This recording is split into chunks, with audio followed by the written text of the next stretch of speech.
que esse é um evento híbrido, e nós temos um número de inscritos também bem significativo online. Então, nossa intenção é também proporcionar a participação daqueles que estão à distância. Eu queria, então, me apresentar. Meu nome é Sérgio Leão, eu sou diretor de sustentabilidade do IBRIC. Também terei uma fala aqui nesse nosso encontro, mas gostaria de nos apresentar e agradecer as presenças. Inicialmente, do ministro Vinícius Marques de Carvalho, ministro da Controladoria Geral da União, que nos prestigia e falará sobre o tema integridade na perspectiva da sua instituição e das relações públicas e privadas. Também a presença do Dr. Carlos Higino, presidente do Conselho Administrativo de Recursos Fiscais, CARF, aqui presente.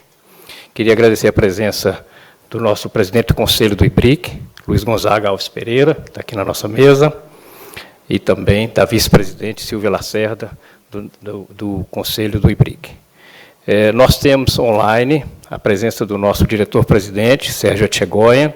Ele estaria aqui conosco, mas justificou, ele, infelizmente, está acamado praticamente com uma gripe muito forte, com a proibição de viajar, mas ele fez o esforço e vai participar aqui conosco online. Então, daqui a pouco ele estará conosco aqui. Também estará conosco online o presidente do Instituto Ethos, Caio Magri, que daqui a pouco também falará. Então, e presentes aqui conosco, membros do Conselho, representantes de associadas, de entidades que fazem parte do IBRIC e aqueles que online aí que nos acompanham. Então, eu dar a todos um bom dia, agradecer e dar início ao nosso evento de hoje. Então, eu passo a palavra de abertura ao nosso presidente, Sérgio Etchegoyen, que falará online, e eu voltarei aqui para acompanhar com vocês a agenda do dia. Muito obrigado. Nós temos uma agenda prevista entre as 10 horas e meio-dia, com a sequência de algumas falas aqui que falaremos ao longo dessa manhã. Obrigado.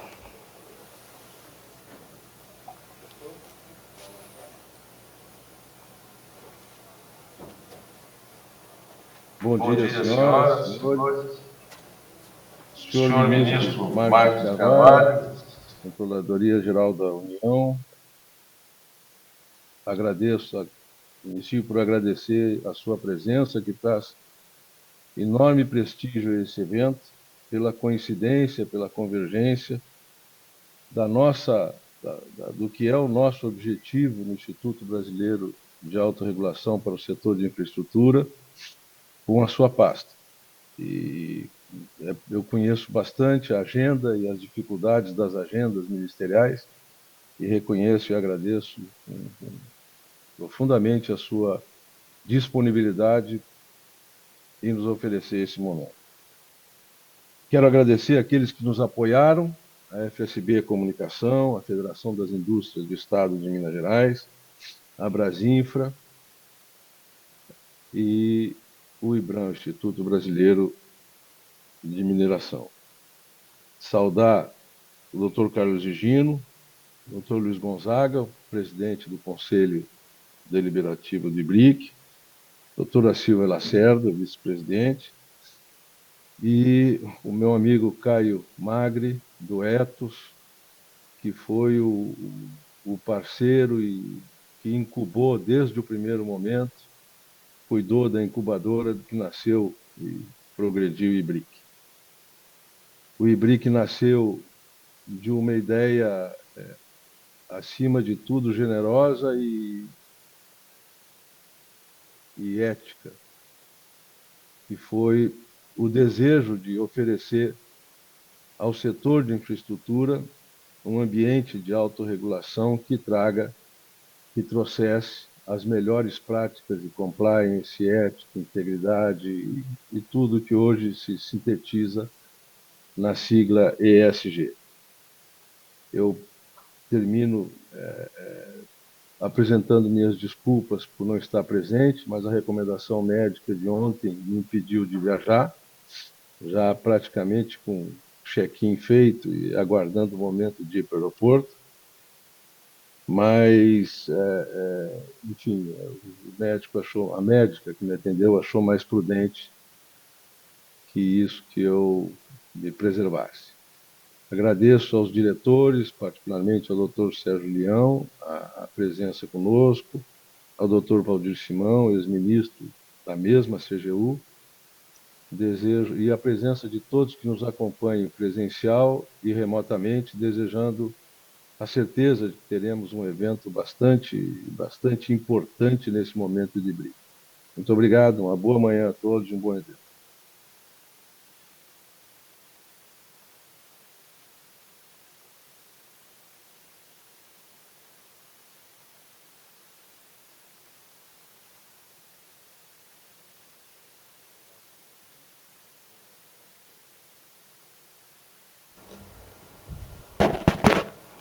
Obrigado, senhor presidente. Dando sequência, então, às nossas falas, pela ordem aqui, nós teremos a apresentação da vice-presidente do Conselho, Silvia Lacerda, ela falará um pouco sobre o tema de governança. O nosso diretor de Ética e Integridade, Valdir Simão, falará na sequência. Posteriormente, eu falarei com o apoio também de Caio Magri, do Instituto Etos. Falará na sequência o senhor ministro, Vinícius Marques. E, para finalizar, nosso presidente do Conselho dará aí as notas finais, Luiz Gonzaga Alves Pereira. Então, essa é a nossa agenda dessa manhã. Vamos dar sequência. Silvia, eu pediria, então, que você tomasse a palavra e fizesse a sua apresentação dos temas, principalmente que eu vou destacar de governança. Obrigado. Bom dia a todos.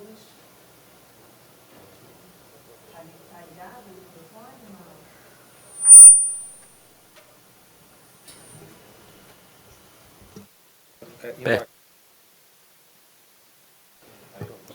Obrigada, agora sim. Bom, primeiro de tudo, bom dia a todos. Gostaria de agradecer ao general Sérgio Attigoyen, que nos escuta online, ao doutor Sérgio Leão, ao ministro Vinícius, ao doutor Valdir, ao doutor Luiz Gonzaga, pela oportunidade de estar aqui hoje com os senhores, falando de um tema tão relevante quanto governança corporativa. Gostaria também de agradecer a presença dos senhores aqui presentes e a presença também de todos que nos assistem online. Bom, antes de tudo, só uma pergunta. Como é que faz para a gente a apresentação aqui, o controle da apresentação? Está com alguém? Eu acho que é isso. Imagino que esteja o projeto que eu escrevi. Tá bom. Muito obrigada, gente. Questão técnica aqui. Bom, eu vou me apresentar. Sou Silvia Lacerda, sou vice-presidente do Conselho Deliberativo do IBRIC. Sou conselheira da Rio Mais Saneamento e do Grupo Águas do Brasil. Sou diretora da ZI Participações, que é uma holding patrimonial que detém participação majoritária nessas duas empresas. Sou advogada e comecei minha vida trabalhando num escritório de advocacia chamado BMA. Lá me dediquei a planejamento sucessório, trabalhava na sucessão patrimonial, na sucessão empresarial de famílias. Foi a primeira vez, ainda que de uma forma empírica, de trabalhar com governança corporativa e da importância, de perceber a importância da governança corporativa. De lá trabalhei também em um escritório na Espanha, chamado Garrigues, onde continuei a trabalhar com planejamento sucessório. Bem, há algum tempo atrás, há algumas décadas, as empresas visavam somente ao lucro. O importante era agradar aos seus consumidores, e isso era suficiente. O lucro era o objetivo final da empresa. Todos nós sabemos que isso evoluiu. E o conceito atual é não agradar não visar somente aos lucros. É importante também que a empresa tenha uma consciência ambiental e social e tenha também a preocupação com todos os seus stakeholders, que são as suas partes interessadas. Isso é muito curioso. Eu tenho uma filha de 19 anos que volta e meia fala comigo quando eu vou comprar numa determinada marca, e os senhores devem ter ouvido também algo parecido da nova geração. Mamãe, não compra nessa determinada marca. Essa marca explora o trabalho escravo. E é assim, não só a nova geração, quanto o mercado, os financiadores, os investidores se preocupam em uma empresa socialmente consciente. Para atender, então, a essas práticas do novo mercado, a essas exigências, melhor dizendo, do novo mercado, é importante que uma empresa tenha uma boa política de governança corporativa alinhada a uma política de ASG, ambiental, social e de governança. Mas, afinal de contas, o que é governança corporativa? Para alguns, governança corporativa está ligada apenas à abertura de capital, a grandes empresas, a IPO. Para outros, governança corporativa está ligada a fins regulatórios, atendimento de requisitos de CVM, de bolsa de valores. Para outros, governança corporativa está ligada a questões de compliance, anticorrupção, antitruste. Há ainda aqueles que dizem que governança corporativa está ligada às práticas de ASG, como disse, ambiental, social e de governança. Para mim, todas essas definições estão corretas, mas a melhor definição de governança corporativa é aquela que diz que é um sistema de normas e procedimentos visando, monitorando a gestão de uma empresa com vistas a agregar valor à empresa e à perpetuidade do negócio.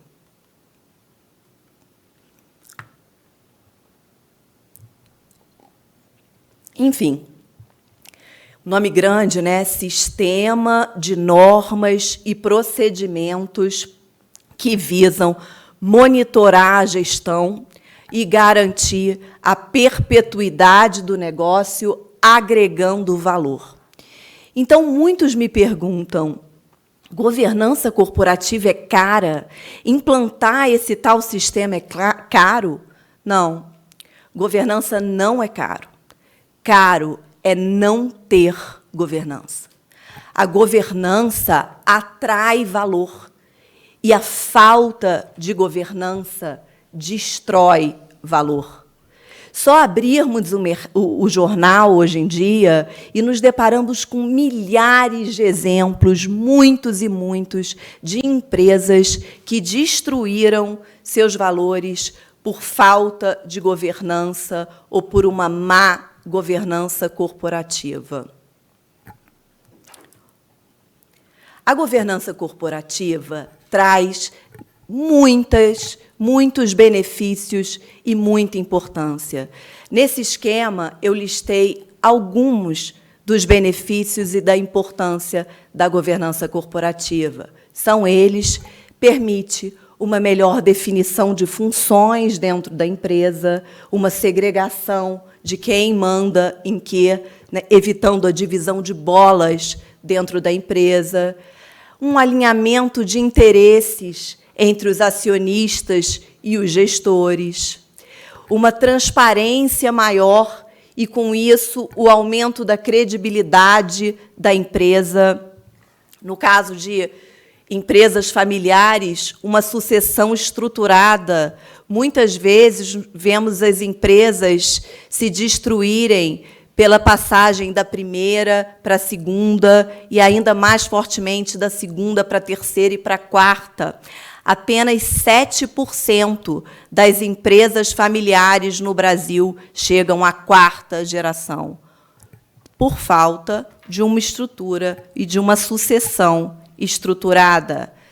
Outra coisa, a governança corporativa, ela permite a identificação, o controle e a mitigação de riscos.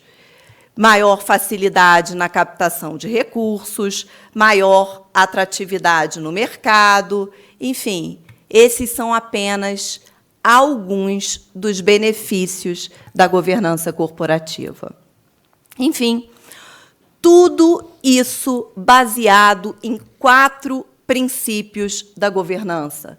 São eles: a transparência, e não apenas aquela transparência cumprindo os requisitos legais, mas a transparência verdadeira, a vontade da empresa de divulgar as suas informações. A vontade da empresa, por exemplo, em divulgar em seu website informações sobre a estrutura, informações sobre suas ações sociais e ambientais, através da divulgação, por exemplo, de um relatório de sustentabilidade, a divulgação de seu estatuto social, de seus atos societários, enfim. A equidade, outro princípio da governança ligado à justiça. Justiça e tratamento equânime a todas as partes interessadas, sejam elas acionistas, gestores, clientes, empregados. E a prestação de contas, outro princípio muito importante da governança. A prestação de contas de maneira precisa. Os números da empresa têm que refletir a situação da empresa, o balanço da empresa, as demonstrações financeiras da empresa têm que refletir com exatidão os negócios da empresa.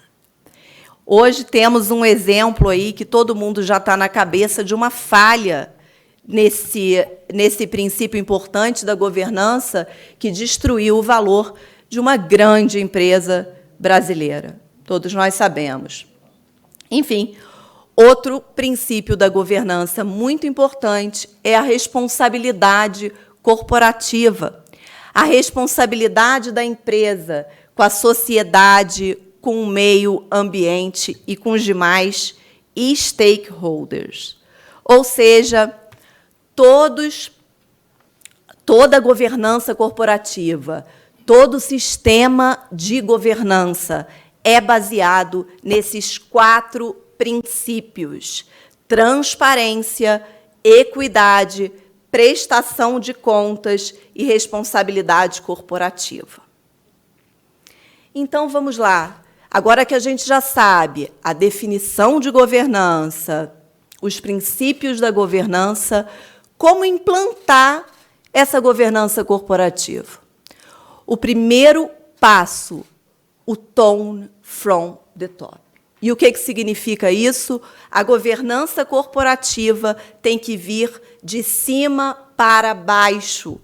Não existe governança corporativa de baixo para cima, onde os empregados acham importante e o acionista, o associado, o fundador não esteja convencido de que uma governança corporativa é importante. Por isso, eu digo para aqueles que estejam interessados em implantar um sistema de governança corporativa em suas empresas, visando a perpetuidade, que busquem educação, que busquem leituras, que procurem o IBRIC, juntem-se a nós, onde discutimos boas práticas, e depois, uma vez o topo, os proprietários, os acionistas e a alta gestão de uma empresa estiverem convencidos da importância da governança, passamos para o segundo passo da implantação, o mapeamento da situação de governança da empresa e dos pontos críticos para a organização. Porque, a partir dos pontos críticos para a organização, é que a governança será desenhada tailor-made, ou seja, sob medida. Não existe governança corporativa pronta. Não existe governança corporativa em prateleira, consultor vendendo um caderno com as melhores práticas do mercado. Aliás, a empresa deve correr disso, porque isso pode trazer, inclusive, o mercado pode rechaçar esse tipo de atitude. Hoje vemos empresas, é o que chamamos de greenwashing ou wokewashing, que as empresas se dão um banho de verde ou um banho de diversidade, começam a divulgar no seu site bandeiras coloridas, ações de meio ambiente, mas aquilo não corresponde à verdade da empresa. O mercado rechaça. Para ser governança, para divulgar com transparência as ações sociais, precisa refletir realmente no que a empresa prega e pratica.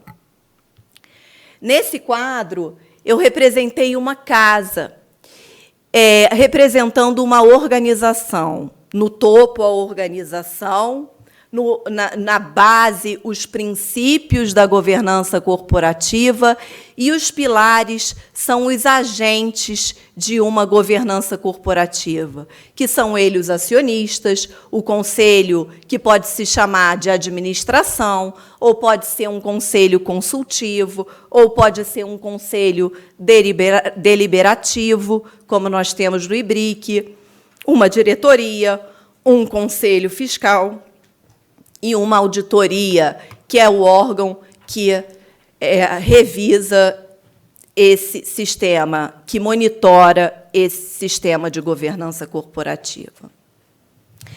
A governança corporativa começa, de fato, nos acionistas.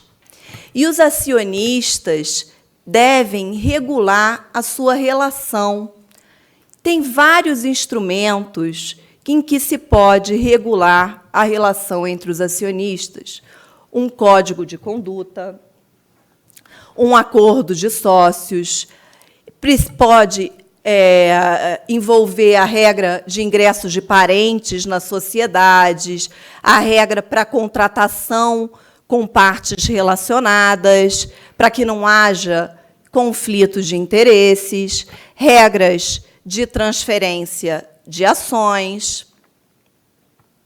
O Conselho, que é um órgão importantíssimo da governança, é ele o responsável por supervisionar a relação da organização com as partes interessadas.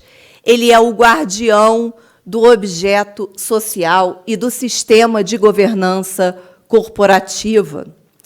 É importante prestar atenção na composição do Conselho de Administração, que eu sempre indico que seja heterogênea, principalmente com membros independentes, e que haja diversidade nesse Conselho de Administração. Tem um caso curioso que eu escutei numa apresentação recente em que participei, de uma empresa do setor de alimentos, de industrialização de alimentos, que passava por uma reestruturação de diminuição e cortes de gastos. Então, a diretoria levou para o Conselho de Administração a proposta de mudar de fornecedor daqueles chapéus, onde os empregados usam para não haver contaminação nos alimentos. Enfim, o Conselho de Administração fez as perguntas de praxe, do material, da qualidade da matéria-prima, do tecido, e, enfim, aprovou da capacidade financeira desse fornecedor, e aprovou a troca desses chapéus. Resultado, quando os chapéus chegaram, eles não cabiam na cabeça dos funcionários, porque a maior parte dos funcionários eram pessoas pretas, pessoas com cabelo rastafari e que não cabia naquele chapéu. Qual é a lição disso? Falta de diversidade no conselho. Conselho formado por sua maioria branca, não se deu conta de que o tamanho do chapéu era importante para a realidade de seus funcionários. Isso ilustra a importância de ter uma diversidade de cultura, de raça, de gênero. Eu vou acelerar um pouco, que o Sérgio aqui já está me falando que o meu tempo está estourado.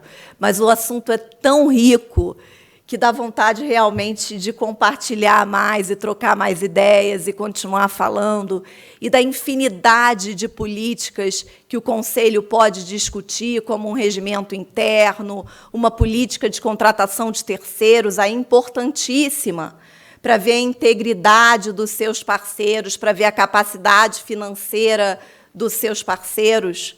A diretoria, que também é outro pilar importante, a diretoria formada pelo diretor-geral, que pode fazer comitês com seus outros diretores, cada um numa área de atuação, com uma periodicidade de reuniões, com uma pauta de reuniões, permitindo que as reuniões voltem em pauta e sejam discutidas e os assuntos não sejam perdidos no corre-corre do apaga-incêndio dos negócios.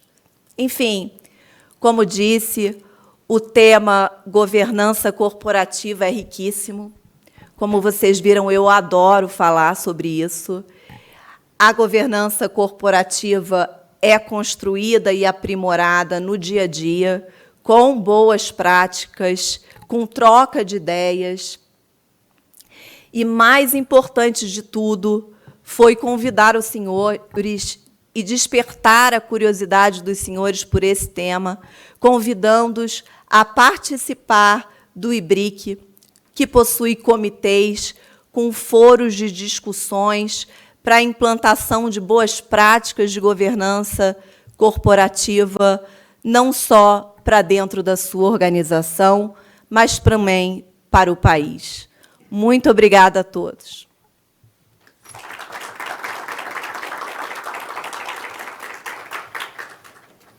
Obrigado, doutora Silvia. O tema realmente apasiona e nós gostamos de lidar com pessoas que têm paixão por seus temas. Então, muito obrigado pela emoção até colocada no assunto, mas eu destaco alguns pontos altos, né? Primeiramente, os pilares, o que significa isso, bem entendido, na vida das empresas.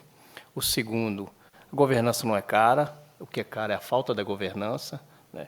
E o terceiro, que é um ponto importante, a governança não se aplica a um porte de empresa, seja pequeno, médio ou grande, ela faz parte da vida da empresa. Evidentemente que o figurino da empresa é que vai ditar, né, a extensão dessa governança, mas são pontos que eu destaco aqui. Eu passo a palavra, então, ao nosso diretor de Ética e Integridade, o doutor Valdir Moisés Simão, que vai nos abordar também a sua perspectiva da relação empresa-setor público. Obrigado. Obrigado, Sérgio. Bom dia a todos e a todas. Prazer recebê-los aqui. Minha fala vai ser muito breve para contextualizar um pouco a importância desse encontro. Eu me juntei ao IBRIC muito recentemente, a convite da diretoria, do Conselho, e estou bastante impressionado, entusiasmado com o trabalho que o IBRIC vem fazendo. Nós temos que compreender esse espaço de discussão como um espaço que é um ponto de apoio e também de atuação, de parceria, ministro, com o próprio Estado. Não é? Agradeço muito a presença do ministro Vinícius, porque a presença dele aqui nos fortalece e nos entusiasma ainda mais, nos aponta que estamos no caminho certo. O tema da integridade e sustentabilidade, o ESG ou ASG, é muito importante hoje na vida empresarial, no setor de negócios, mas também no próprio setor regulador, fiscalizador do Estado, dos governos. O tema integridade por si só já demandaria aqui uma discussão enorme sobre o papel que as empresas representam, a função social que as empresas desempenham, o propósito que uma entidade empresarial tem quando da sua constituição, e qual é a característica e que requisitos precisam estar presentes no seu relacionamento, não só com os governos, mas também com outras empresas, com outras entidades empresariais. Quando a gente abrange outras dimensões do tema governança, como foi falado aqui pela Silvia, em especial direitos humanos e responsabilidade ambiental, esse propósito se reforça ainda mais. Quero citar aqui como exemplo não só a evolução que o Brasil vem experimentando no tema da integridade, desde a aprovação da lei anticorrupção, o trabalho magnífico que a CGU faz hoje sob liderança do ministro Vinícius, mas também o tema de direitos humanos. Ontem o presidente da República aprovou uma lei que é fundamental, que deveria ser algo banal, mas de equidade salarial entre homens e mulheres. Há uma pauta de diversidade em curso, não só no âmbito do governo, mas também do setor empresarial, das entidades. No dia de ontem, o presidente do Tribunal de Contas da União apresentou na Fiesp uma agenda de trabalho que é global, de auditoria na questão de mudanças climáticas, apresentando uma ferramenta desenvolvida sob a liderança do TCU brasileiro, que é o Climate Scanner. Ou seja, esses temas eles estão chamando a atenção do Estado, não só para que a gente tenha uma boa regulação, mas também que haja, em algum momento, o enforcement necessário para dar aquele empurrãozinho àquelas empresas que ainda não se aperceberam da importância desse tema. E, por óbvio, a atuação do Estado é sempre limitada, seja do ponto de vista da sua capacidade operacional, dos recursos logísticos, financeiros, de pessoas, e também pela abrangência que pode ter o Estado e um limite que pode apontar uma nocividade de intervenção estatal na atividade econômica. E aí nasce, daí que está a importância na autotutela, na autorregulação.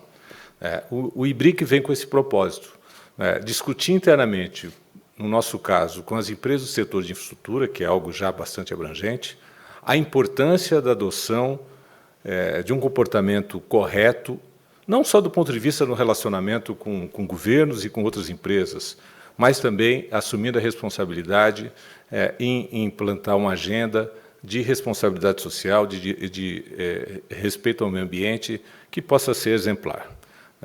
Como eu disse, em algum momento, essa agenda será uma agenda também da atuação de controle do Estado.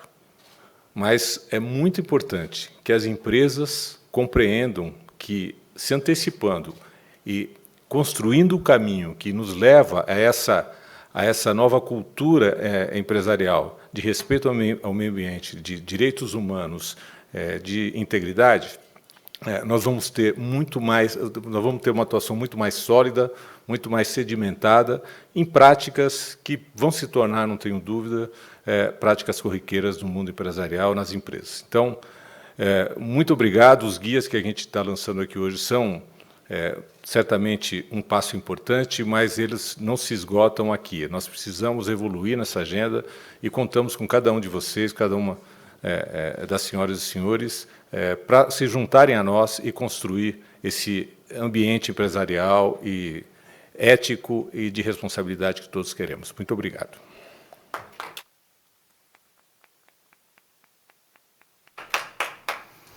Obrigado, doutor Valdir. Eu acho que, como eu seria o próximo a falar também, formalmente, mas eu gostaria de fazer o ponto de conexão de um aspecto que o senhor levantou importante, que é da relação da autorregulação com regulação. Autorregulação não significa falta de regulação. Ela significa que está um pouco à frente do que é a regulação, porque, afinal de contas, ela é obrigatória, é de cunho legal, ou de compromissos estabelecidos publicamente, mas significa de compromissos assumidos, que muitas vezes influenciam a própria evolução da regulação. E aí há um vaso comunicante entre a autorregulação e a evolução do que a regulação propriamente faz. Então, esse é um dos princípios que o IBRIC trabalha nessa evolução, de que maneira ele, ao assumir com as empresas compromissos voluntários, ele relaciona-se com o arcabouço legal e regulatório, mas ele também passa a influenciar esse arcabouço na medida em que algumas medidas venham a ser implantadas como parte do arcabouço regulatório. Então, é sobre essa agenda que eu vou falar, e eu destaco principalmente o meu papel no IBRIC, que eu atuo na coordenação dos trabalhos dos comitês. Eu vou me permitir, então, ser um porta-voz desses comitês, mas destacar que ele é um trabalho realizado com as empresas, com os representantes das empresas. Elas são aqueles que pautam a agenda da autorregulação e assumem publicamente esses compromissos. Aí nasce a força do IBRIC. Não é uma instituição isolada das empresas. O IBRIC é um veículo onde as empresas trabalham e nós ali somos praticamente, vamos dizer, o secretário executivo desse trabalho e dos compromissos firmados com as empresas. Essa é a evolução que consta da nossa perspectiva da autorregulação. Então, eu vou falar um pouco sobre isso e peço aí tem o passador, obrigado. Bom, então, a autorregulação é um produto que resulta do trabalho de empresas e entidades. Então, é esse trabalho que o IBRIC tem como seu resultado. Na verdade, ele ocorre via os comitês. O IBRIC seria aí o balizador desse trabalho e acompanhando e dando forma a ele. Mas, no fundo, de conteúdo, nós temos a participação de especialistas, equipes técnicas e direção das empresas e entidades que compõem o IBRIC. Então, de fato, a nossa força está nessa associação com as empresas e entidades. Então, nós temos dois comitês principais, o Comitê de Integridade e o Comitê de Sustentabilidade. O de Sustentabilidade abriga o tema ESG ou ASG, como aqui tratado, muito sob o aspecto de governança, e um ponto que o IBRIC tem de diferença, que eu gostaria assim, destacar, que no pivô da relação entre integridade e sustentabilidade está a governança. Então, ela serve igualmente ali como um pivô que dá forma e conteúdo à ESG, aos compromissos, e dá também forma e conteúdo à integridade. Então, é um processo, como a doutora Silvia explicou, mas ele igualmente respalda o trabalho que ocorre via ESG e via integridade, né? Então, o Comitê de Sustentabilidade ele tem uma coordenação, tem uma participação do CELUR, que é uma representação de uma associada, assim como também da Corpus Saneamento, com várias empresas, nós temos coordenação desses comitês e os membros participantes. O foco nesse trabalho até então, que se iniciou em 2022, é bastante recente, o próprio IBRIC em 2019, de vida ainda recente também, são a preparação de guias setoriais no campo de ESG. O que significa isso na vida das empresas? Trabalhar o que significa na perspectiva do setor de infraestrutura, ou seja, o que seria um score ESG para o setor de infraestrutura, e trabalhar também na preparação de que os projetos que venham a ser desenvolvidos de infraestrutura tenham critérios de ESG adequados. Para isso, nós temos discutido no nosso comitê, evoluído. Eu destacaria os documentos que foram distribuídos fisicamente aqui, guias práticos, trabalhados com uma linguagem bem prática, fácil compreensão, na linguagem que as pessoas, as equipes técnicas, possam traduzir aquilo para a sua própria realidade. E também, mais recentemente, evoluímos numa parceria que está constituída com o Instituto Ethos, de Sustentabilidade e Responsabilidade Empresarial, que tem uma história mais longa que o IBRIC, principalmente na questão da responsabilidade com direitos humanos e responsabilidade social, e que essa parceria, então, se foca também no apoio ao Comitê de Sustentabilidade, juntamente com o Instituto Ethos. Então, eu pediria, Caio Magri, que é o presidente do Instituto Ethos, ele está online, ele não pôde vir, porque tem uma série de compromissos durante o dia, mas eu pediria que ele falasse um pouco sobre isso, para dar essa perspectiva desse trabalho conjunto, que nós temos aí uma expectativa muito grande para esse ano de 2023. Caio, você consegue nos ouvir e participar, por favor? Eu paro aqui, depois eu volto para completar a minha fala. Bom dia, Sérgio. Queria cumprimentar a todos, ao ministro Vinícius, ao Carlos Higino, ex-ministro da Transparência, agora presidente do CARF, ao Luiz Gonzaga, presidente do nosso Conselho do IBRIC, a Silvia Lacerda, o Sérgio Tigoni, e a todos e todas que estão aqui presentes com a gente, né? Tem muita gente vendo, participando de uma maneira virtual aqui. Eu queria, antes de passar diretamente, Sérgio, para apresentar os pontos da nossa parceria, porque é uma construção importante. O Etos está fazendo 25 anos, né, nesse ano de 2023. E a gente, ao estabelecer essa parceria com o IBRIC, a gente está retomando uma possibilidade muito interessante de uma construção que começou no início do Etos, com a ABRAD, Associação Brasileira das Distribuidoras de Energia Elétrica, onde a gente construiu um universo muito interessante de conhecimento, de aprofundamento sobre indicadores setoriais para esse segmento, e construímos aí, eu acho que contribuímos para que o avanço do setor de distribuição de energia elétrica no Brasil em todas as agendas fosse bastante significativo, e a gente tem isso hoje aqui, né? E acho que também as referências que a gente trouxe aí, queria agora, sem dúvida, lembrar do novo diretor do IBRIC, o Valdir Simão, né, ex-ministro também da CGU e um parceiro importante, de que a gente tem um desafio, ao lembrar da regulação em avanço, a gente tem um desafio, IBRIC e Etos, e o Etos coloca também isso para vários outros segmentos, de encontrar uma combinação, de construir um equilíbrio e uma régua, digamos assim, uma métrica da relação da autorregulação com a regulação. A gente tem uma oportunidade nesse momento muito importante de trazer os princípios que estão sendo assumidos pelas empresas que estão mais avançadas, as empresas que estão no Proética, as empresas que estão hoje compondo o IBRIC na perspectiva dessa agenda, como a gente está colocando, associadas do Etos, etc., na busca de oferecer uma série de insumos para a construção do espaço regulatório, da construção da regulação. A gente tem hoje um desafio enorme com relação à lei de licitações e compras públicas para poder colocar cada vez mais essas agendas, essas perspectivas dentro desse processo da regulação, e vamos fazer uma análise importante dos 10 anos da LAC, né? Estamos comemorando esses 10 anos da lei anticorrupção, que é uma oportunidade muito grande para a gente poder desenvolver e refletir sobre mecanismos que podem aperfeiçoar esse processo. Enfim, eu acho que, de alguma forma, isso se conecta com o que a gente está propondo e a parceria que a gente está construindo numa agenda de trabalho conjunta, né, do Etos e do IBRIC, porque a gente tem iniciativas convergentes no campo ASG e que a gente faça esse endereçamento para o setor de infraestrutura. A gente basicamente vai dividir em 3 frentes essa nossa parceria. Eu queria rapidamente passar por elas e depois a gente vai produzir materiais aí para compartilhar com todos, com todas.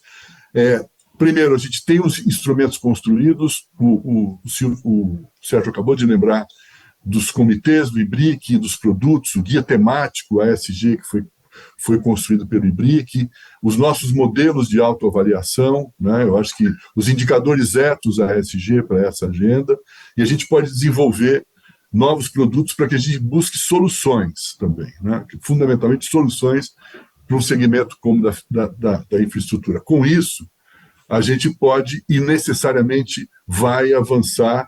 A Silvia fez alguns destaques sobre isso, em processo de capacitação, formação, transferência de tecnologia. As empresas atuantes, da forma como estão dentro do IBRIC, trazem um insumo, um apoio e um conteúdo muito forte nos processos de transição de tecnologia, de introdução de novas tecnologias. Então, e pensando cada vez mais na possibilidade de incidir sobre a cadeia, né, de relações, de negócios, de serviços que tem essas grandes empresas que estão hoje presentes no IBRIC e no Etos. Então, esse é um campo.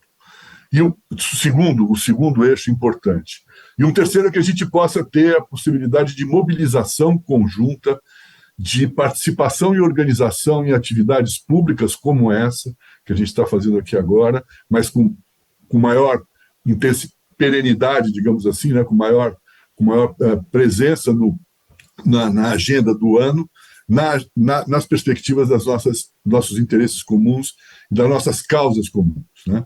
Fundamentalmente de aprofundar os compromissos e as práticas concretas com eficácia da autorregulação no setor de infraestrutura e ter a possibilidade de colocar isso como com incidência sobre o aperfeiçoamento dos marcos regulatórios que a gente precisa ter necessariamente, né? Então, queria aqui destacar que a gente vai poder desenvolver guias temáticos, nós vamos poder aprofundar indicadores específicos e tentar buscar essa capacidade de leitura da transversalidade da governança sobre todos os aspectos das estratégias corporativas, todas elas, as estratégias financeiras, as estratégias de sustentabilidade, as estratégias de direitos humanos, etc. Então, acho que é nesse caminho que a gente vai desenvolver essa parceria. Amadurecemos ao longo desse período, né, Sérgio? Acho que a gente teve a possibilidade de testar, de conversar e de construir esse caminho, e é importante que a gente possa também... O Ethos tem participação em algumas instâncias importantes, a gente está aqui com o ministro Vinícius, nós estamos presentes no Conselho de Transparência, Integridade e Combate à Corrupção, é um espaço para se trazer pautas, especialmente da integridade privada, com um setor tão importante que é a infraestrutura, e na sua relação intensa, profunda, com as relações das compras públicas e do relacionamento público-privado. Então, acho que aqui a gente tem alguns espaços importantes. O Proética tem também um desafio de olhar para essas oportunidades, e é isso que a gente está percebendo já na discussão colocada dentro do Proética, para buscar essa transversalidade, para trazer possibilidades e contribuições efetivas de que a governança, esse sistema de normas e procedimentos, como a Silvia lembrou, com a amplitude da sua possibilidade de intervenção, consiga também acompanhar e monitorar os impactos socioambientais, culturais e econômicos que as empresas têm nos seus territórios, na sua atuação. Então, a gente tem uma expectativa muito grande de que seja uma parceria de aprofundamento e duradoura, especialmente para um setor tão fundamental para que a gente possa promover a responsabilidade empresarial no Brasil. Obrigado.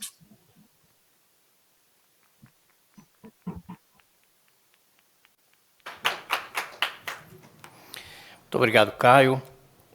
Nós também dizemos o nosso grupo de trabalho é conjunto, né, Ethos e IBRIC, estamos muito esperançosos, com uma expectativa muito positiva. Primeiramente, como o Caio disse, o Ethos é um instituto com 25 anos, completa esse ano, o IBRIC bem mais recente, mas já temos aí a perspectiva de trabalho comum, porque também temos, nesse momento, os desafios. O país precisa voltar a investir mais pesadamente em infraestrutura. Há uma carência, né? Temos atrasos a recuperar em várias áreas da infraestrutura, e a evolução também dos temas de integridade, aos 10 anos da lei de anticorrupção, como é que isso se descortina daqui para frente. É nesse cenário que nós focamos aí essa parceria Instituto Ethos e IBRIC para o tema da sustentabilidade ASG, mas, obviamente, ele vai conversar com o tema correlato vizinho dele, da integridade. Então, eu te agradeço, e era importante esse contexto aqui para dizer como vai se dar o nosso trabalho. Mas, prosseguindo, então, eu queria destacar, e sempre na parte da minha apresentação, o trabalho dos comitês. Então, o que eu estou aqui, eu sou um porta-voz desse trabalho, quero valorizar e dizer que são trabalhos feitos aí de muitas mãos, né, dedicadas, de equipes técnicas, que se dedicaram aqui na coordenação e na execução propriamente dito. Então, nós, ano passado, publicamos o nosso primeiro guia temático em ESG, nos 3 pilares, com recomendações em 3 níveis, aquilo que seria um compromisso obrigatório, ou praticamente um requisito legal, são o que nós chamamos de requisitos básicos, aquele que seria um caminho para a liderança, uma perspectiva um pouco mais ampla, e aquela que, na visualização do que seria aspirar, chegar à liderança. Então, essa é uma perspectiva, mas numa linguagem simplificada, que permite que as pessoas traduzam para dentro da infraestrutura o significado de ESG. Esse guia está disponível, tanto online, né, na versão disponível para download, assim como também fisicamente para aqueles que estão aqui presencialmente, né? Então, esse é um trabalho do comitê, o Caio apontou que são guias temáticos, e serão outros aí nesse desenvolvimento conjunto com o Instituto Ethos, né? Em curso, né, então, nós temos a parceria com o Instituto Ethos, o desenvolvimento aí de uma leitura do que seria ESG para o setor de infraestrutura e olhando possivelmente para segmentos desse setor, porque é um segmento um setor com vários segmentos, e aí aprofundar um pouco mais para torná-lo prático na vida de segmentos de empresas. Temos empresas da área de transporte, mobilidade urbana, energia, saneamento. Dentro de saneamento você tem segmentos específicos de água, esgotos, resíduos. Então, como você olha para isso e traduz de maneira prática o que seria essa ESG. E também a visão de que Caio mencionou, da capacitação de empresas e avaliação de que projetos propostos, como eles estariam nessa leitura transversal de ESG para esses projetos. Então, nós queremos evoluir, aproveitando esse momento importante aí da vida do país, de retomada do novo PAC, de investimentos em infraestrutura previstos aí nos âmbitos de governos. Então, eu passo um ponto que eu não vou entrar em detalhe, mas esse tema de ESG, no desenvolvimento que fizemos, ele focou muito, principalmente, o que seria chamada materialidade, o que são os temas materiais em ESG para o setor de infraestrutura. Então, aprofundamos nisso, nesse ponto, com a experiência das pessoas nas empresas, para dizer, na perspectiva das empresas, esses são os temas mais comuns que dizem respeito aos critérios ESG para a infraestrutura. E desenvolvemos esses temas materiais e, dali, as recomendações. Então, não vou passar, mas, basicamente, passando por ambiental, social, né, direitos humanos, relações comunitárias, saúde e segurança das pessoas, diversidade e inclusão, segurança nas comunidades. E a governança, que aborda muito o que Silvia comentou há pouco, a ética, a integridade, a transparência aliadas ao propósito, ela tem que estar... para ter significado, ela tem, de fato, que estar relacionada ao propósito daquela empresa, mesmo da pequena empresa, para que nós existimos e como nós aliamos ali dentro a questão de governança, ética e transparência. Tecnologia e inovação, porque na medida em que a empresa enxerga uma avenida de ESG para tecnologia e inovação, ela pode aspirar, de fato, a se qualificar como uma empresa diferenciada e, obviamente, relacionamento com stakeholders, comunidades, com o entorno, que é essencial aí para o que nós chamamos a licença social, para operar imprescindível em vários segmentos da infraestrutura. Então, esse é o desenvolvimento desse guia prático, feito pelo Comitê de Sustentabilidade. E nós temos um segundo comitê, que avançamos, até, na verdade, começamos um pouco antes desse trabalho, que é o Comitê de Integridade. Ele é coordenado pela representação da ABETRE no nosso instituto, mas tem uma participação de várias pessoas também das empresas, e algumas presentes, e com certeza aí na nossa participação online. Nós temos um guia temático, ele é focado em linguagem prática, o que é integridade no setor de infraestrutura. Isso faz sentido para mim? O que eu devo ter integridade dentro da minha empresa? E procura responder isso sob a perspectiva de médias, pequenas e grandes empresas. Nós vimos no IBRI, que é um desafio, as grandes empresas, as maiores, elas têm mais recursos, passaram por processos de adequação internos, e, na sua maioria, posso dizer, evoluíram mais. Mas a perspectiva de médias e pequenas empresas permanece como um desafio no tema de integridade. O que significa isso na vida dessas empresas? E nós, ao trazer essa pergunta, nós trazemos também uma oportunidade, na medida em que a empresa se situa e se coloca e dimensiona adequadamente o tema integridade, ela passa a ser um nível onde ela pode aspirar a participar de um nível mais qualificado, ou seja, de captação de recursos que estão disponíveis porque dependem de governança e demonstração de como a empresa opera, ou seja, não é simplesmente um processo, é mais uma habilitação para que a empresa suba de um nível de preparação e de capacidade para participar de projetos. Então, é uma oportunidade, nós queremos destacar esse ponto muito por esse trabalho desse guia temático. E trabalhamos, a partir daí, um programa de integridade, aí ele é um pouco mais específico, ele vai no detalhe do que seria um programa de integridade setorial, ou seja, para o setor de infraestrutura. O que ele se caracteriza? Nós aprofundamos, identificamos os riscos, né, porque ela parte se nós temos, no caso da sustentabilidade, a ESG, o tema da materialidade, nós temos, no caso da integridade, a identificação dos riscos. Então, são riscos específicos, mas não são todos. Alguns são riscos típicos que a empresa tem que lidar dentro da sua própria estrutura, né? Se houve algum tema de, por exemplo, né, um assédio ou determinada, esses são temas que a empresa lida na sua própria estrutura interna. Então, o IBRIC entende que cabe à empresa a evoluir, ela estabelece seus compromissos, o IBRIC olha mais na perspectiva de um ambiente, a possibilidade de anticoncorrencial, ou conflitos de interesses, violações legais ou compromissos assumidos formalmente e publicamente. Então, nessas categorias de risco, foi desenvolvido um programa, uma proposta de um programa de integridade, que se distribui em 11 componentes, e o que nós inovamos é que, ao trazer isso para a infraestrutura, nós propusemos que, principalmente aquelas que estão iniciando, ou que enxergam a perspectiva de interesse sobre isso, que elas façam uma autoavaliação, pode fazer. É um sistema que está disponível, você pontua e está distribuído ali num questionário com formato de autoavaliação.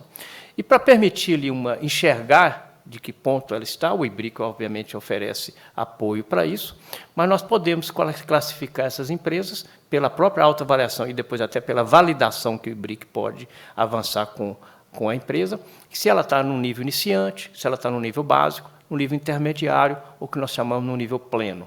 Então, a ideia não é que a empresa não esteja, em que ponto você quer se situar e onde você está. Permitir isso que comece de uma maneira relativamente simples, por uma autoavaliação.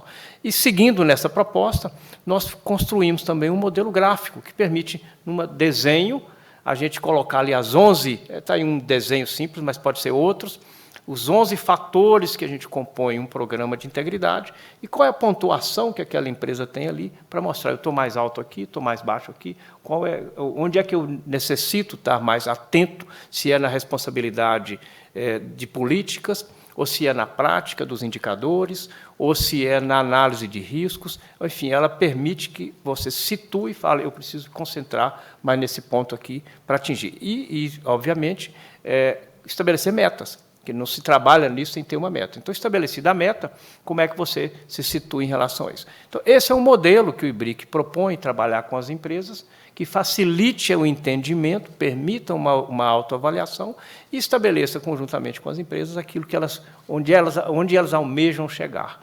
E esse é um compromisso de autorregulação. Então, a autorregulação é essa. Não é simplesmente eu estou na autorregulação, é preciso confiar, mas é preciso verificar. E esse é um instrumento de verificação, em que, de fato, você está movendo na qualificação de seus processos pela autorregulação. Então, esse trabalho também está disponível, a ferramenta vai estar disponível, né, para uso e apoio do IBRIC, e a ideia é de que a gente possa evoluir naquelas que entendem que poderiam formalizar para um processo de validação. Aí teríamos então a participação de empresas de auditoria, que são independentes, que poderiam validar que, de fato, tem ali a prática confirmada, verificada, né? Então, nos próximos passos, para concluir, nós sabemos que a lei de licitações entra em vigor no final do ano, né? Ela está prevista, está aprovada, mas é importante traduzir para as empresas, e nós temos discutimos aqui com a Brasinfra, com o seu presidente que está aqui, no Cinicesp também, qual o significado disso para as empresas médias e pequenas prestadoras de serviço? O que seria estar adequado aos requisitos da nova lei de licitações? Então, traduzindo para o português isso aí, mas no inglês, é um business case, ou seja, pegamos uma empresa típica, média, do setor de infraestrutura, o que significa estar adequado a essa lei de licitações? Que requisitos básicos ela precisa ter? E o IBRIC, então, se propôs a desenvolver e ter um caso demonstrativo para traduzir para as empresas o que seria, de fato, essa prática, ministro. Então, nós estamos preparando isso aí já em curso com as empresas. E visualizamos que, a partir daí, a gente possa também ampliar acordos, né? Nós queremos que o IBRIC seja um ator de mudança, de transformação, de melhoria. E, para isso, é preciso de parceiros. Assim como o Ethos, nós queremos também buscar parcerias empresariais pela autorregulação, com participação do IBRIC, e também com entidades oficiais, de que maneira esse programa contribui na convergência de interesses com entidades que visam aí avançar no tema de integridade ESG. Então, essa também é uma perspectiva dos próximos passos. Então, eu encerro a minha fala nisso aqui, nos colocando à disposição no IBRIC, as empresas, entidades que queiram, por acaso, tomar conhecimento, se informar e, dali para frente, avançarmos. Está aí o nosso site, nosso contato e à disposição. Muito obrigado. Então, retomando aqui como também o mestre de cerimônias, eu agradeço aí e passo a palavra ao ministro com muita honra que nos tem com a sua presença aqui hoje. Muito obrigado, ministro. Obrigado, doutor Sérgio. Queria agradecer o convite do IBRIC para estar aqui com vocês hoje. Agradecer a presença do general Sérgio Etchegoyen, diretor-presidente do IBRIC, do Dr. Luiz Gonzaga Alves Pereira, presidente do Conselho, da doutora Silvia Lacerda, vice-presidente do Conselho do IBRIC, o Dr. Caio Magri, que é um parceiro nosso lá também da CGU há muitos anos, que é presidente do Instituto Ethos e também membro do Conselho do IBRIC. Aqui à minha direita também o doutor Valdir Simão, ex-ministro da CGU, que hoje ocupa a função de diretor de Ética e Integridade aqui do IBRIC. Doutor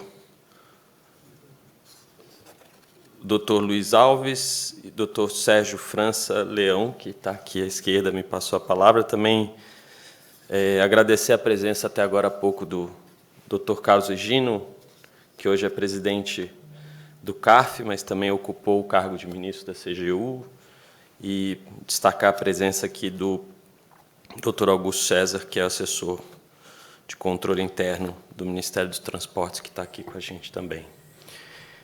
Bom, eu tenho eu acho que, em primeiro lugar, o que queria ressaltar, eu vindo para cá, estava folheando e folhei aqui agora um pouco os dois guias do IBRIC. Eu queria dar parabéns pela completude, pelo profissionalismo de vocês na elaboração desses guias. De fato, eu acho que eles devem servir como uma referência, não só para o setor de infraestrutura, como, eventualmente, outros setores, naquilo que for compatível, porque, de fato, doutor Sérgio, é um trabalho de bastante fôlego e densidade técnica que vocês fizeram. Parabéns pelo trabalho.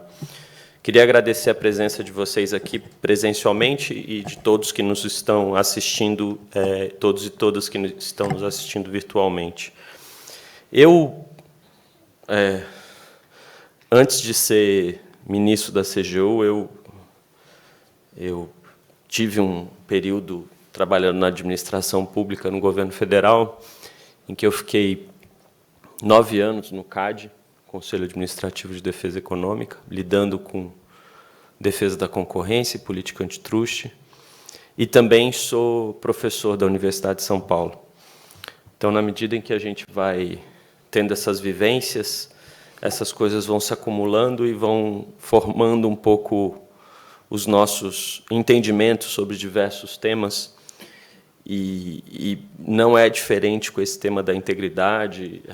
E primeiro, lá atrás, com o tema do compliance, quando eu estava na presidência do CAD, nós fizemos um guia de compliance na época, e promovemos esse guia de compliance concorrencial, pegando um pouco de carona na agenda de compliance que a própria CGU já vinha construindo, tanto a partir do Proética, como depois, logo em seguida, a partir da Lei Anticorrupção.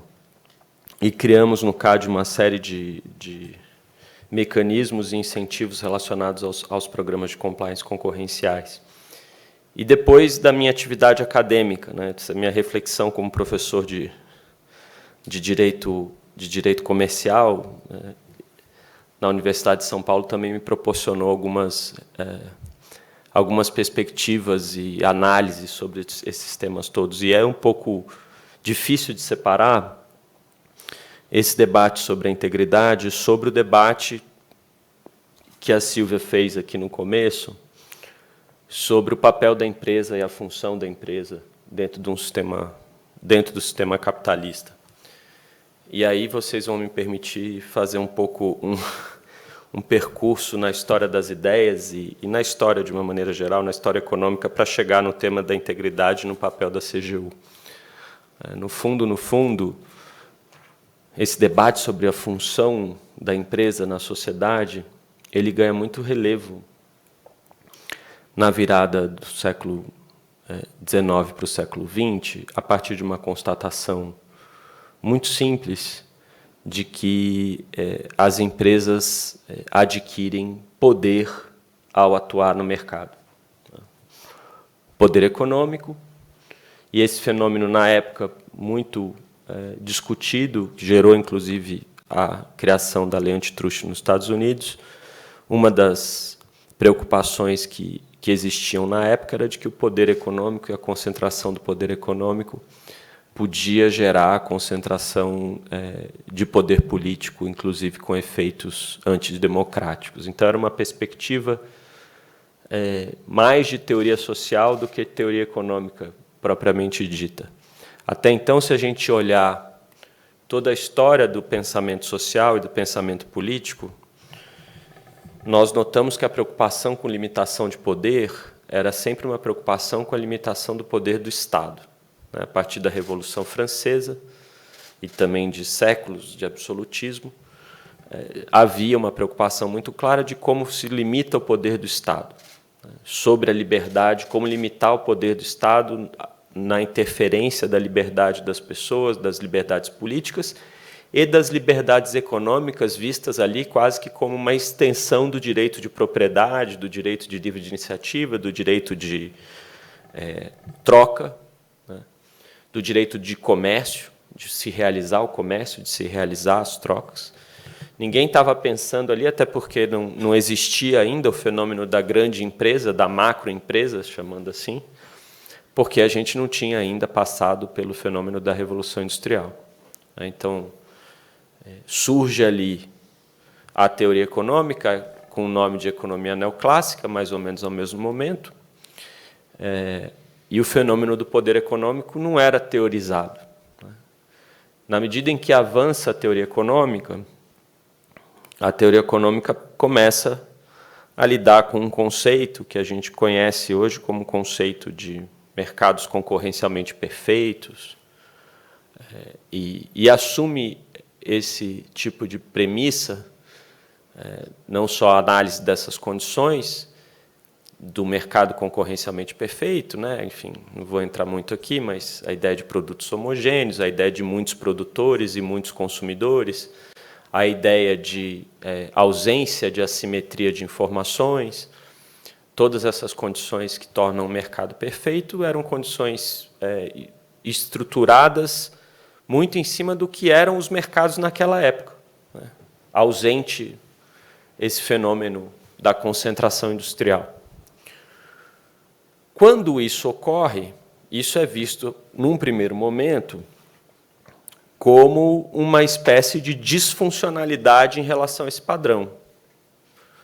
Bom, por que eu tenho, como assim, a grande empresa, concentração industrial e coisas desse tipo, é visto como com uma certa contrariedade, porque aquilo era visto como algo que destoava da teoria dos mercados concorrencialmente perfeitos, e por aí a teoria econômica foi se desenvolvendo para explicar isso, e o Estado foi agindo para ver como lidava com esse processo. E ele agiu de diversas formas. Num primeiro momento, enxergando essa disfuncionalidade, o Estado cria as leis antitruste. Depois, aciona um aparato regulador. Em vários países, você tem o fenômeno da estatização de várias empresas e vários setores da economia, né? Quase que já num caminho de um certo reconhecimento da inevitabilidade desse tipo de processo, mas ainda visto como disfuncional a ideia de uma grande empresa ou de poucas grandes empresas dominando um setor, o Estado vai lá e estatiza o setor. Num primeiro momento, acreditando que isso eliminaria essa disfuncionalidade. Então, essas agendas elas vão se organizando dentro dessa lógica de controle.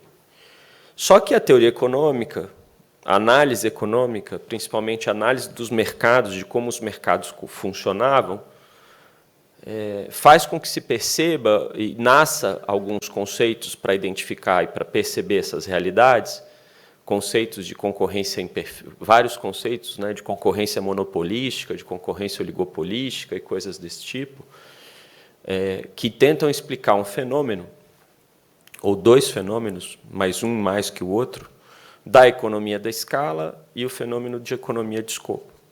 Começa a se perceber que essas grandes estruturas elas se conformam também porque, de certo modo, elas são mais eficientes para a organização daqueles determinados, para a oferta daqueles determinados produtos ou para o oferecimento, para a construção de uma rede de saneamento básico, né, de esgotamento sanitário, de distribuição ou abastecimento de água, para construção de ferrovias, para a construção de linhas telefônicas e assim por diante.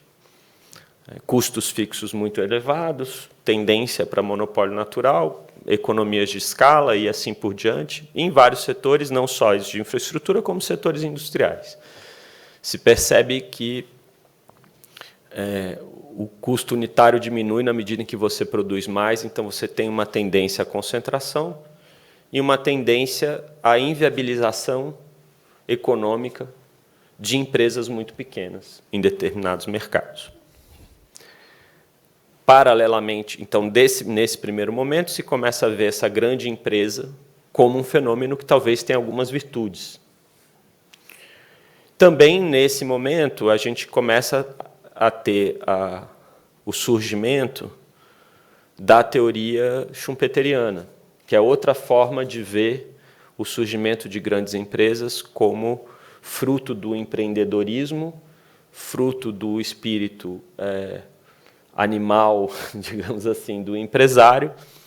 E para você construir essas grandes empresas e investir em inovação, né, que era essa força motriz, no fim, que o Schumpeter identificava, você também acaba assumindo muitos riscos, e a ideia de você ter grandes empresas com diluição de risco entre um conjunto de acionistas muito grande, para olhar o modelo de corporation norte-americana, passa a fazer sentido. E aí você começa, a partir desse contexto, a enxergar um compartilhamento de, digamos assim, atribuições entre o Estado e a iniciativa privada. Porque quem tem poder numa determinada indústria, quem tem poder econômico, o Celso Furtado falava isso, né, com toda a sua capacidade de síntese e de didática. Ele dizia, olha, quem tem poder num determinado mercado, planeja aquele mercado.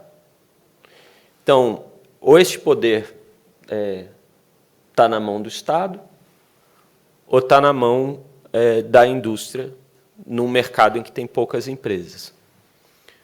Dadas essas referências, você passa a entender que essas empresas vão fazer parte do planejamento de um determinado setor. Isso acaba sendo inevitável, E, dado o interesse público, por trás dessa ideia, e dadas as virtudes necessariamente decorrentes dessa formação dessas estruturas, é inevitável que a empresa passe a ser visto como algo que possua uma função relacionada ao interesse público, possua uma função social. Isso passa a ser teorizado. Nos Estados Unidos, principalmente, essa onda vem muito forte com o New Deal, e as grandes empresas passam a estruturar cadeias produtivas, a organizar cadeias produtivas, negociando com o Estado, negociando com os stakeholders, de uma maneira geral, o Estado é um deles, talvez o principal ali naquele contexto, negociando com sindicatos fortes de trabalhadores, né, e conferindo, dentro daquele cenário, uma certa estabilidade para essa dinâmica.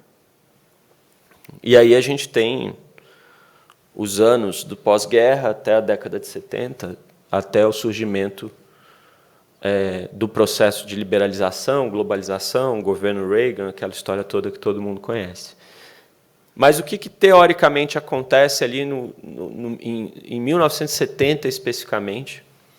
A escola de Chicago começa a deixar o seu ostracismo teórico e, a partir de uma série de think tanks que são construídos nos Estados Unidos, ela passa a construir a sua hegemonia também na agenda de políticas públicas. Esse processo dura 10 anos, até o Reagan ganhar a eleição. E tem um texto seminal do principal, talvez, divulgador da escola de Chicago, que, inclusive, é um texto que não é publicado em nenhuma Economic Review, nem nada disso, é publicado no New York Times, que é um texto do Milton Friedman, dizendo que a função social da empresa é ter lucro.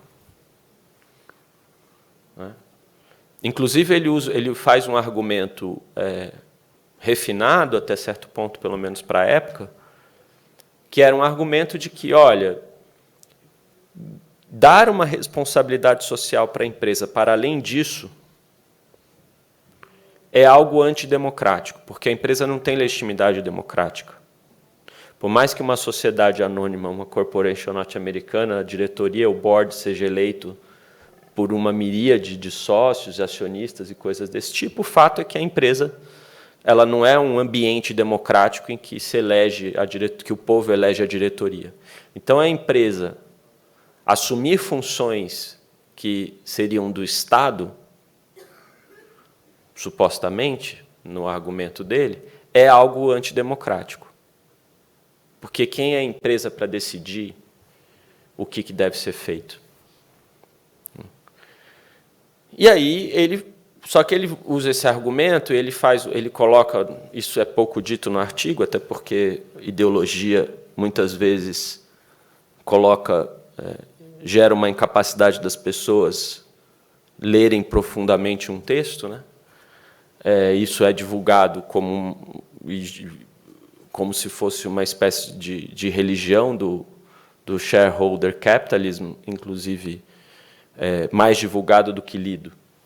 Mas no texto ele coloca uma cláusula que em economia os economistas chamam de ceteris paribus, né? Que é tudo mais constante. O que era o tudo mais constante para o Friedman? Era desde que se respeitem as leis antitruste e se respeitem as regulações, as normas, as leis, enfim. Só que aí, esse ponto é importante porque, exatamente nessa época, 2 colegas dele da escola de Chicago, e não dá para dizer que ele não sabia disso, estavam trabalhando exatamente no questionamento dessas 2 ferramentas de intervenção do Estado. O George Stigler, que lançou um artigo chamado Teoria Econômica da Regulação, em que ele diz, olha, não existe regulação voltada para o interesse público. A regulação ela é produto da oferta e da demanda dos agentes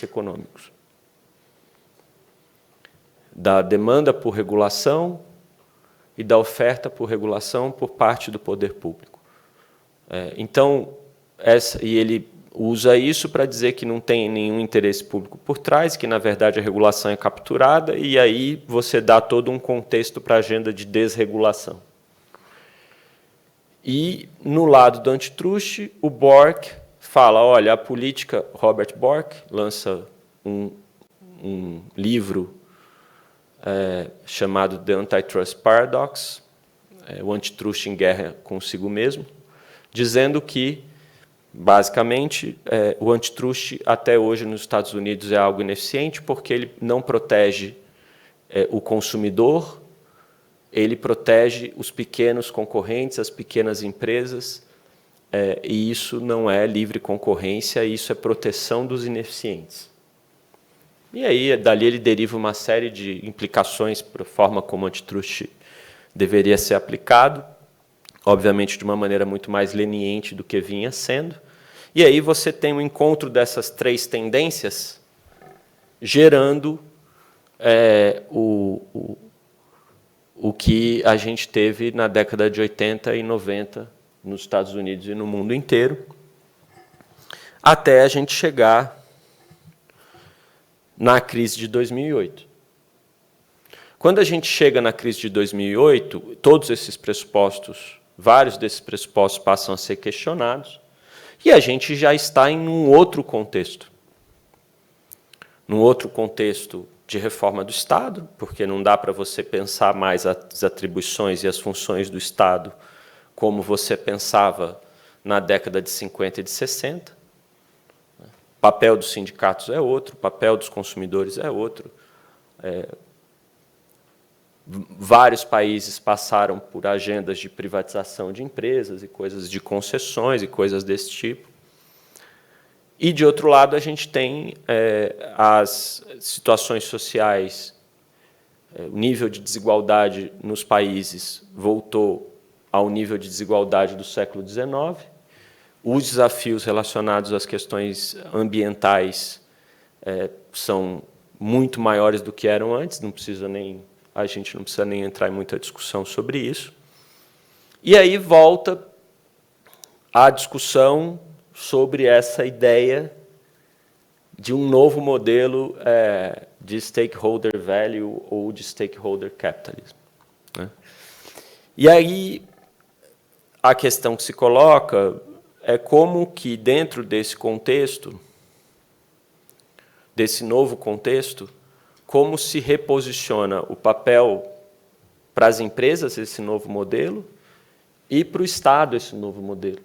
Como que essas alianças como aquela aliança antiga que eu falei lá atrás, entre Estado e mercado, que teve os seus aspectos específicos em vários países, inclusive no Brasil, durante todo o processo do chamado desenvolvimentismo brasileiro e tudo mais, como que se reposiciona nesse momento. E ela se reposiciona de diversas maneiras, e uma das maneiras com que ela se reposiciona é a discussão sobre integridade. É o debate sobre integridade, tanto do ponto de vista da integridade da agenda estatal, das instituições estatais, como a integridade das empresas, as políticas de integridade das empresas. É por essa agenda de integridade que surgem ou ressurgem ou entram esses temas tão bem mencionados pela Silvia e pelo Sérgio agora há pouco. E aí, o que é integridade? Da perspectiva do governo federal e da CGU, como digamos, um órgão que, durante um bom tempo, centralizou esse tema, essa agenda dentro do poder público federal, não é que centralizou da perspectiva de preocupação da relação, da discussão de integridade com o mundo empresarial, pela própria natureza da CGU e pelo contexto em que isso surge com a lei anticorrupção, que está fazendo 10 anos, essa associação, do ponto de vista do governo federal, foi feita logo com a temática da corrupção. A integridade do ponto de vista da ética empresarial, de não se corromper, na relação com o Estado. Acontece que essa noção de integridade como não corrupção, como apenas isso, ela não é suficiente para lidar com todos esses desafios que a gente está começando a identificar, ou já identificou. E aí a gente precisa repensar esse conceito de integridade, ou pelo menos organizar esse conceito de integridade de outra forma. Hoje a gente vê esse conceito de integridade, essa noção de integridade, como uma soma de alguns fatores. A soma da ideia de legitimidade de uma instituição, ou seja, a instituição ter direito a fazer aquilo que ela faz, com a ideia de propósito definido daquela instituição, aquela instituição ter um propósito que a sociedade reconheça como valoroso e que seja identificável, né? Porque tem instituições que você, às vezes, tem dificuldade de saber qual é o propósito, inclusive. Se você não sabe o propósito, porque tem vários, você não consegue, inclusive isso vale para as empresas, né? Você não consegue fazer o controle daquilo, a accountability daquilo. Né? Para acionistas, por exemplo, isso é super importante, para as estratégias de governança empresarial e assim por diante. É importante que uma instituição íntegra também seja uma instituição que seja vista como comprometida com a sua agenda, comprometida com o seu propósito. Seus compromissos são realizados, são cumpridos, são efetivados. É uma instituição confiável. Também uma instituição eficiente, que não desperdiça recursos públicos ou recursos privados, isso também acho que vale para as empresas. E uma instituição resiliente, que é uma instituição que recebe pressões, isso é natural de um ambiente, de qualquer ambiente, né? Ninguém é imune a pressões, mas filtra essas pressões, absorve aquilo que é positivo das pressões, reage a elas e se mantém rígida após esse processo. E isso tem que ser construído tanto a partir por uma agenda de integridade pública como por uma agenda de integridade privada, até porque hoje a gente tem um sistema de integridade pública no governo federal. E nessas agendas de integridade pública e privada, que é nesse enlace entre essas duas agendas que o papel da CGU aparece com muita força. Né?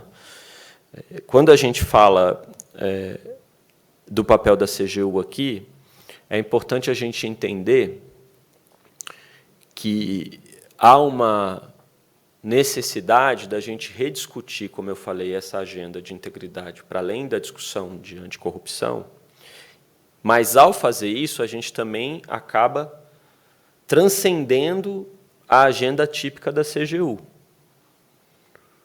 Porque eu não tenho como falar de integridade, de uma agenda de integridade relacionada a temas de sustentabilidade energética ou de sustentabilidade ambiental, sem envolver o Ministério do Meio Ambiente, sem envolver o Ministério da Agricultura, sem envolver o Ministério de Minas e Energia, por exemplo. Eu não tenho como falar de uma agenda de integridade, como vocês mencionam muito bem aqui, envolvendo as relações com os parceiros, principalmente com os colaboradores, trabalhadores das empresas, sem envolver Ministério do Trabalho, Ministério dos Direitos Humanos e assim por diante. É impossível. Falar de diversidade sem envolver Ministério das Mulheres, Ministério da Igualdade Racial e assim por diante. Então, isso faz com que a CGU tenha que desenvolver uma capacidade de, sem perder o seu foco na agenda anticorrupção, que é importante alguém lidar com isso, super importante, mas desenvolva mais a sua capacidade de articulação para disseminar essas agendas de integridade por outros, dentro da relação público-privada, em outros ministérios, em outros órgãos do governo federal. E aí a gente só consegue fazer isso se a gente conseguir construir uma rede de integridade dentro do governo federal relacionada a essas agendas. E aí é mais uma, Valdir, mais uma agenda em que a CGU talvez assuma ali uma função de órgão central, porque ela desenvolveu há muitos anos já, inclusive nessa parceria muito profícua com o Ethos, o programa Proética, que hoje é muito voltado à pauta anticorrupção e que pode ser uma tecnologia, digamos assim, ou uma forma de achar uma governança em termos de processo de implementação de uma política pública que pode se disseminar para outras agendas de relação público-privada dentro dos ministérios. Então, a gente está agora, nesse momento, inclusive, mapeando essas iniciativas em outros ministérios. O Ministério da Agricultura, por exemplo, tem a sua iniciativa e assim por diante, para a gente tentar, de certo modo, e na medida das especificidades de cada setor, fazer com que essa tecnologia se espraie e seja, a partir dos inputs desses ministérios, algo construído de maneira minimamente uniforme na esplanada. Para a gente, nessa dinâmica de rede que eu acabei mencionando, né? Outra coisa que eu acho, e aí eu finalizo, deixa eu ver aqui quanto tempo eu já falei, que eu acho bem relevante, é o fato de que a CGU tem várias formas de lidar com o tema da integridade empresarial, né? A gente, até hoje, tem lidado com isso a partir do Proética, como eu mencionei, e a partir dos acordos de leniência, né? Quando a CGU assina esses acordos de leniência, as empresas se comprometem a realizar esses programas de integridade, essa agenda de integridade, e, por meio desses programas, na implementação desses programas, acabam sendo monitoradas pela CGU e são obrigadas a prestar contas e informações dentro dessa perspectiva do cumprimento dos acordos de leniência. Isso é bem importante de se investir cada vez mais, porque nós pautamos muito a agenda de combate à corrupção nos últimos anos no Brasil, pensando nas multas. E a gente precisa acoplar, ou moldar esse efeito chamado efeito dissuasório, não só a partir das multas. Ele tem que ser composto de várias dimensões. Uma dimensão é a multa e, eventualmente, outras penalidades, como o risco de inidoneidade, coisas desse tipo, mas ele tem que ter também essa dimensão dos programas de integridade, de prevenção, e ele pode ter outras dimensões que podem ser pensadas e discutidas, principalmente num debate dentro desse contexto de multiplicidade institucional que a gente vive, com o Ministério Público, com o Tribunal de Contas, que a gente precisa discutir com muito cuidado para que a gente tenha um sistema, quem sabe esse é o sonho, de fato um sistema de combate à corrupção no Brasil mais eficiente e coerente. E aí eu chamo de sistema porque, quando a gente chama de sistema, acoplado à ideia de sistema, tem a noção de governança. A gente não tem hoje, no Brasil, uma política de combate, uma governança do combate à corrupção no Brasil. Na verdade, você tem vários órgãos trabalhando, que se coordenam, muitas vezes, em situações concretas, em casos específicos, mas que não tem uma agenda de coordenação organizada, estruturada, para que você diga, olha, tem um sistema funcionando aqui. Infelizmente, eu acho que a gente tem que batalhar muito para construir isso. E tem uma terceira questão, dimensão, em que a integridade é muito importante, que é a dimensão decorrente da nova lei de licitações.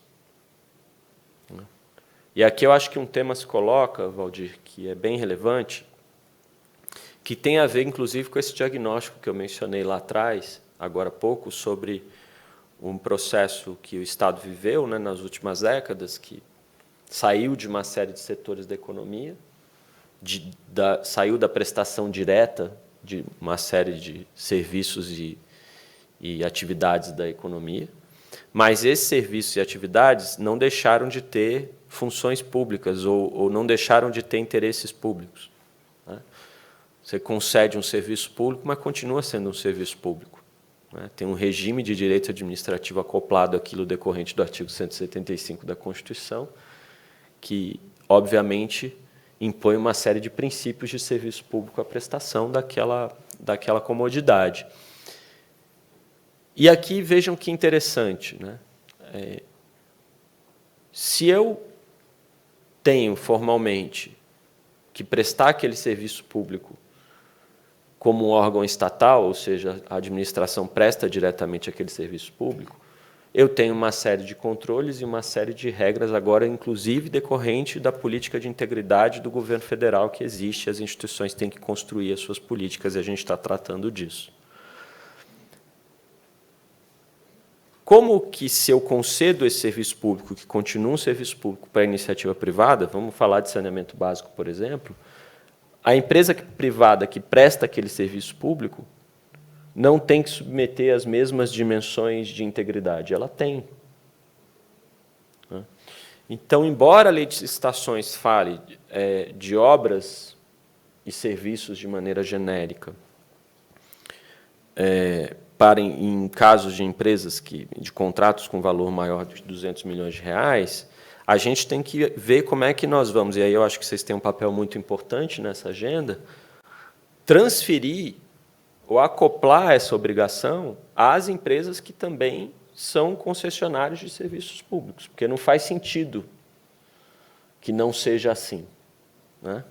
E aí, obviamente, a gente tem um diálogo em muitas dessas situações com leis setoriais também, né? Porque você tem uma lei geral de concessões, mas você tem setores que têm leis específicas. Esse é um debate para frente que a gente tem que construir, mas que a gente conta muito com a participação de vocês. Bom, gente, acho que é isso. Sei que falei demais, mas era essa a contribuição que eu queria dar ao debate de vocês aqui hoje, e agradecer mais uma vez pela oportunidade do diálogo.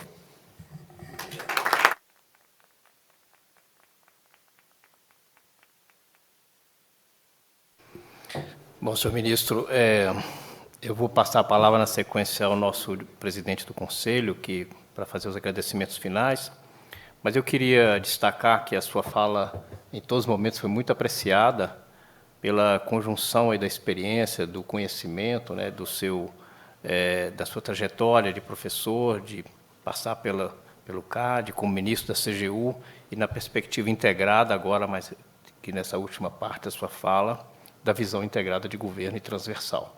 Então, e ela traz isso para nós, eu acho que nós devemos refletir no IBRIC também, como uma entidade de apoio ao setor de infraestrutura e olhando do lado do setor como é que nós enxergamos esses desafios que o lado do governo se coloca e enxerga. Então, para nós foi uma lição muito importante de ter essa perspectiva, porque nós trabalhamos ela internamente, juntamente com as empresas, para entenderem esse cenário. E não simplesmente se prepararem, mas eu digo muito, as empresas têm que se preparar para alcançar novos patamares e terem o objetivo de estarem preparadas para as novas oportunidades. Então, eu digo isso nas empresas que eu já trabalhei, no próprio IBRIC, não nos importa que os demais venham, a gente está sempre olhando para onde a gente deve caminhar, e esse é um propósito que o IBRIC, e a sua fala veio muito nesse sentido, né, do pivô que nós estamos enxergando, das causas que envolvem essa transversalidade de atuação. Então, principalmente aqui no tema ambiental, ESG e integridade de forma geral. Então, eu queria agradecer, muito didática e muito objetiva a sua fala, que vai nos dar uma perspectiva de discussão interna em nossos comitês também. Muito obrigado. Aí eu passo a palavra ao nosso presidente para fazer os comentários finais e agradecimento. Obrigado, Luiz. Obrigado, Sérgio. Ministro, 2 agradecimentos ao senhor. Primeiro, pela presença honrosa aqui conosco. E segundo, por essa bela aula que acabamos de assistir. Muito obrigado por sua presença. Ela engrandece este encontro. Queria agradecer também à diretoria do IBRIC, capitaneada pelo general Sérgio Etchegoyen, e queria destacar nessa diretoria o trabalho do Dr. Valdir, que foi o organizador deste evento. Muito obrigado, doutor Valdir. É novo, mas já com as manguinhas de fora, fazendo bem e bom. Queria agradecer ao Leão, ao Marcelo, aos meus colegas de conselho, que estão aqui presentes, e aqueles que estão nos assistindo, por ter permitido à diretoria construir este encontro. Brasília tem um significado muito especial para o IBRIC. Se eu não estou com a cabeça um pouco falha, é o nosso grande segundo encontro em Brasília.